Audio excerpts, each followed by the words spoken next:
So when you're scheduling a meeting, here are some great ways to, besides just Zoom's actual security features, incorporate a couple things into your next meeting, which will make it more secure. So I've just scheduled a new meeting as I did with polling. I named this one security. I scrolled down here and I clicked off this box here, required registration. Giving out links and passwords, that could be dangerous, right?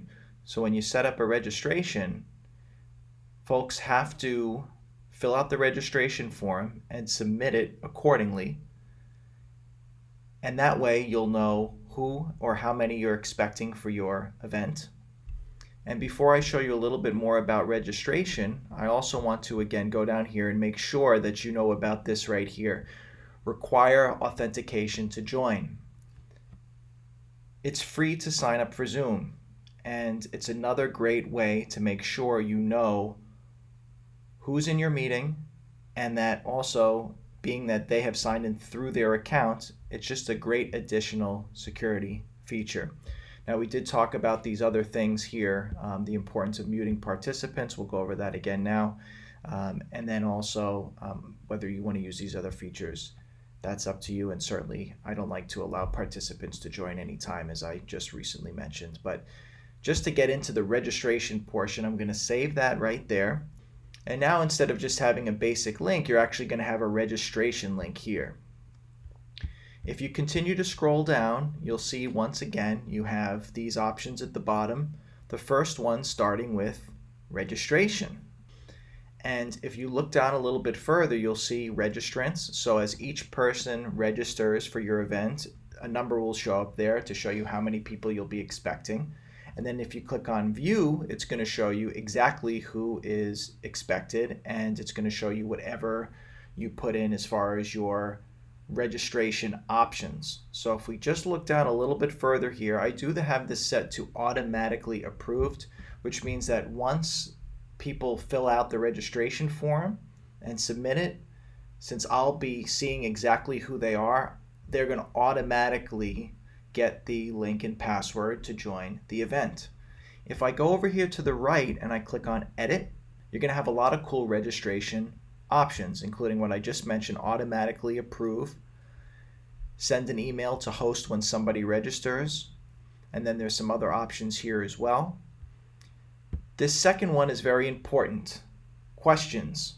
So for each person, in order to register, I have clicked off last name, which is required, and automatically first name and email address is going to be required. But if you want to look a little bit further into who's joining, you can click off any of these additional options here to make them a requirement for those who are registering. And you could even create custom questions that you'd like for them to fill out, which they'll be required to do in order to register. So that looks good right there. We're going to save those, and now we'll be able to see how many have registered. If we click on view, who is registered, and then we already have these taken care of there. There's one additional feature which we'll talk a little bit more about later, and that's this feature here called branding.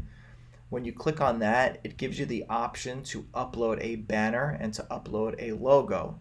And in another one of my sessions, I'm going to show you not only how to do that, because it's not as simple as it looks, but it actually gives you suggested and maximum dimensions there. So you have to make sure that whatever you're trying to upload, they fit those dimensions. So those are going to be the basic pre-settings that you can put together to make sure you have the security features in the way that you like. And now, as I pull once again my screen back over here to the center, I'm going to show you one other thing here, and that's going to be this security box right there on the bottom. If you click on the security box, Zoom puts now in quite a few nice features that you can do during your event in case something goes wrong.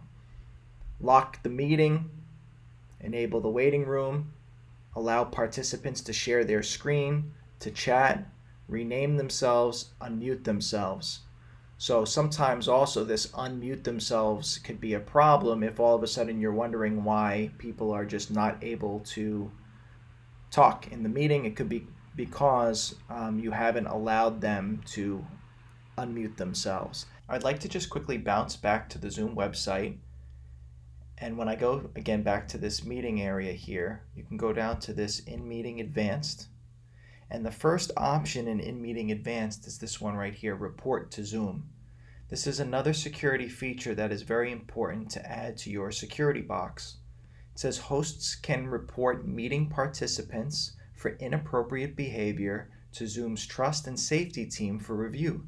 This setting can be found on the security icon on the meeting controls toolbar. So you also want to make sure that that is on, and that way if you do by any chance have somebody that's causing you an issue during your event, you'll be able to report them